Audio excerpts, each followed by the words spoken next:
Named after the rough elephant-like skin that develops on the sufferer's limbs once infected, elephantiasis, also known as lymphatic filariasis, affects nearly 120 million people in the world today.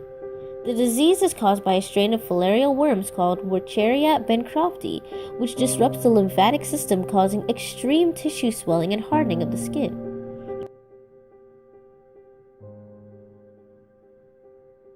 You might be thinking, well, how do these small worms even get into our systems? Our good friend the mosquito is the one to blame. Mosquitoes transport these disease-causing worms. Mosquitoes are infected with microfilariae, the larvae of the worms, by ingesting blood when biting an infected hoe. When infected mosquitoes bite people, the mature larvae are deposited on the skin from where they can enter the body.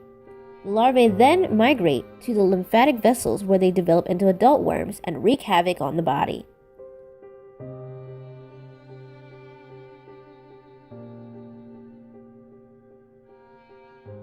Once those worms enter the body, these worms can live for an average of 6 to 8 years and during their lifetime produce millions of microfilariae that circulate in the blood and produce the infamous swelling and uncomfortable tissue damage on their human hosts. The interesting thing about these worms is that they love partying at night.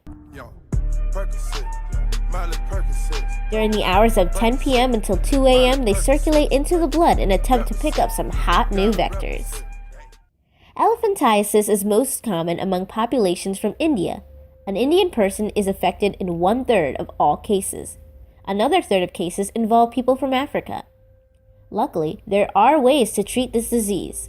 The main medication used to treat this condition is DEC, diethylcarbamazine, which kills the microfilariae as well as some adult worms. And by treating millions of people with deworming drugs every year, drugs that kill the baby worms that mosquitoes would otherwise pick up and transmit to others, there is now real progress to show that prevention of lymphatic filariasis is working.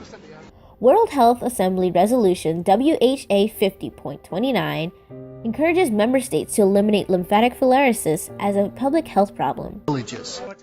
By combining treatment programs for LF and malaria, the Carter Center is assisting health authorities in Nigeria to maximize the impact of health outreach programs. WHO plans to eliminate this disease by the year 2020. With these initiatives and efforts, in a few years, lymphatic filariasis will be a thing of the past.